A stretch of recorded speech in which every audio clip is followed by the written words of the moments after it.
बिस्मिल्लाहिर्रहमानिर्रहीम। अस्सलाम वालेकुम। मेरा नाम डॉक्टर असद महमूद है। जमीन का ये वो टुकड़ा है जहां रसूल खुदा सल्लल्लाहु अलैहि वसल्लम ने किसी भी मुसलमान को जाने से मना फरमाया। नादरीन, आज सऊदी गवर्नमेंट महज अपने चंद डॉलर्स के लालच के खतरे में जमीन के इस टुकड़े को एक तफरीह गाह बनाने पर तुल चुकी है। ना सिर्फ ये बल्कि हर हफ्तों नहीं महीनों तवील फेस्टिवल का एहतमाम खास तौर पर किया जाता है। क्यों?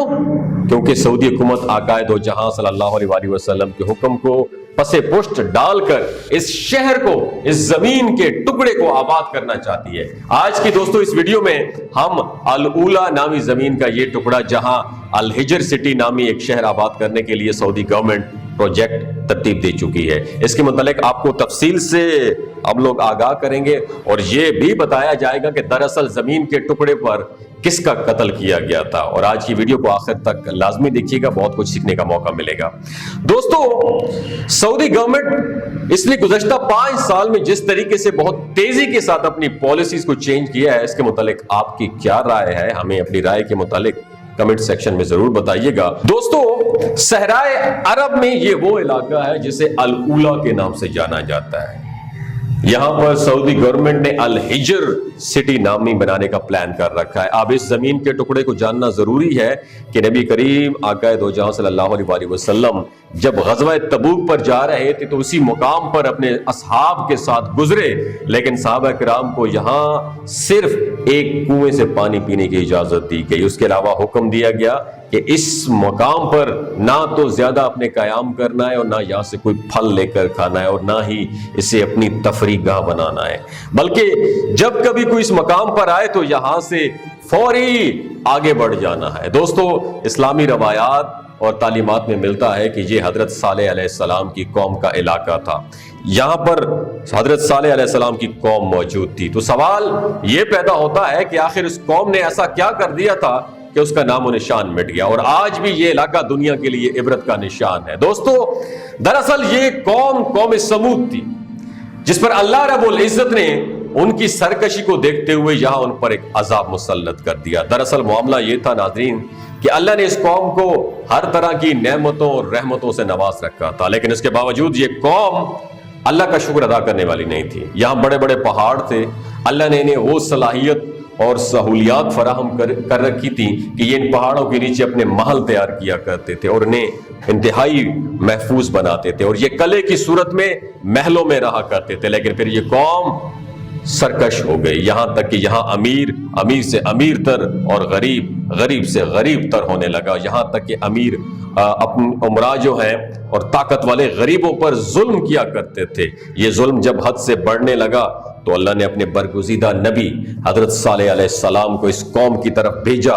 जब उस कौम की तरफ आए और अल्लाह का पैगाम देते थे और आपस में इंसाफ करने और एक दूसरे के हक को तलफ ना करने का पैगाम देते थे, तो ये कौम उनके पैगाम को सुनती नहीं थी, कान नहीं धरती थी, बल्कि उल्टा उस कौम ने ये डिमांड कर दी कि साले, इफ यू आर राइट, अगर आप सच्चे हैं तो इस पहाड़ के अंदर मौजूद पत्थर से ऊंट पैदा करके दिखाएं, हम आपको मान जाएंगे कि आप सच्चे हैं। हजरत सालेह अलैहिस्सलाम ने अल्लाह ताला से दुआ फरमाई और अल्लाह ने उस दुआ के नतीजे में पहाड़ से एक ऊंटनी निकल आई। ना सिर्फ बल्कि फिर उस ऊंटनी ने एक बच्चे को भी जन्म दिया। तो जनाब सालेह अलैहिस्सलाम के इस मुअज्जिज़े से बहुत से लोग उनके पैगाम पर लब्बैक कहते हुए उनकी तरफ आ गए, लेकिन उनकी बड़ी तादाद सरकश रही। हजरत सालेह अलैहिस्सलाम ने अपनी कौम से कहा कि ये ऊंटनी अल्लाह की तरफ से भिजवाई गई है, लिहाजा इसको अपने पास रखो और इस पर कोई जुल्म ना किया जाए। दोस्तों, ये कौम अपनी सरकशी से बाज ना आई। उस कौम के 2 लोगों ने उस ऊंटनी को एक चाकू की मदद से कत्ल कर दिया। फिर बस उस कौम पर अल्लाह का ताला का अजाब आ गया और अल्लाह रब्बुल आलमीन ने उस कौम को अजाब में यूं मुब्तला किया कि उन पर जलजले का अजाब आया। और इसके मुतालिक अल्लाह रब्बुल आलमीन ने कुरान मजीद में वाज़े लिखा है। सूरह अल आराफ आयत नंबर 74 में अल्लाह रब्बुल आलमीन फरमाते हैं कि याद करो जब तुम्हें आद के बाद जानिशीन बनाया और तुम्हें जमीन में जगह दी कि नरम जमीन में महल बनाते हो और पहाड़ों में घर तराशते हो, तो अल्लाह के एहसान को याद करो और जमीन में फसाद मत मचाते फिरो। और दोस्तों, उसके बाद ये कौम खत्म हो गई, फिर उसका नामो निशान ना मिला। आज जब यहाँ इस जमीन पर अल ऊला नामी इस इलाके पर रिसर्च की गई तो अंदाजा हो गया कि इस जगह पर کوئی تعمیرات نہیں کی جا سکتی، یہاں کوئی بلڈنگ کھڑی کرنا پاسبل ہی نہیں ہے، کیونکہ یہاں زمین اس کو ایکسیپٹ ہی نہیں کرتی۔ جبکہ ڈگنگ کرنے پر یہ معلوم ہوا، کھدائی کرنے کے بعد یہ اندازہ ہوا کہ زیر زمین تو بنائے ہوئے محل موجود ہیں۔ یہ سائنسدانوں کے لیے بہت حیرت کی بات تھی کہ یہاں پہلے سے محل موجود ہے، لیکن کوئی نئی بلڈنگ یہاں تعمیر نہیں کی جا سکتی۔ گویا یہ وہ علاقہ تھا ناظرین جہاں مسلمانوں کو اور انسانوں کو آنے سے یا رہنے سے، تفریح گاہ بنانے سے، قیام کرنے سے منع کیا گیا ہے۔ لیکن سعودی گورنمنٹ باز نہ آئی اور ہاٹ ایئر بلون کا جو ہر سال ایک فیسٹیول منایا جاتا ہے وہ اسی علاقے میں منایا جانے لگا تاکہ لوگ یہاں پر آئیں اور یہاں پیسہ لگایا جائے۔ لیکن کچھ سائنسدان جو یہاں پہ ریسرچ کرتے رہے وہ یہ بتاتے ہیں کہ اس علاقے میں سورج کی شعاعیں بہت تیز ہیں اور وہ براہ راست آپ کی سکن پر پڑتی ہیں اور اسے جلا دیتی ہیں، یا جلدی امراض میں کسی نہ کسی طریقے سے مبتلا ہو جاتا ہے انسان۔ ایسی صورت میں ان لوگوں کا کہنا یہ ہے کہ ہمیں یقین تو نہیں، لیکن ہمارا اندازہ یہ ہے کہ اس علاقے کے اوپر اوزون لیئر کے اندر سوراخ ہو چکے ہیں اور وہاں سے براہ راست الٹرا وائیولٹ ریزز جو ہیں زمین پر آتی ہیں اور انسان کے اوپر اثر انداز ہوتی ہیں۔ لہٰذا ضروری ہے کہ اس علاقے میں انسان کم از کم عرصے کے لیے جائے اور یہاں کم از کم وقت کے لیے وہاں پہ اسٹے کرے۔ لیکن سعودی گورنمنٹ نے یہ سب کچھ جانتے بوجھتے ہوئے بھی ایسے کسی بھی پروگرام کو ماننے یا کسی بھی حقیقت کو تسلیم کرنے سے مکمل طور پر انکار رکھا ہے۔ لہٰذا یہاں پر اب ایک نئی الحجر سٹی بنانے کا منصوبہ پورے زور و شور سے زیر عمل ہے۔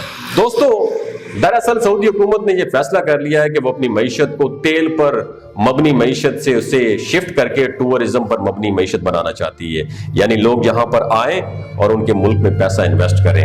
آپ سعودی عرب کے فیصلے کو کس تناظر میں دیکھتے ہیں؟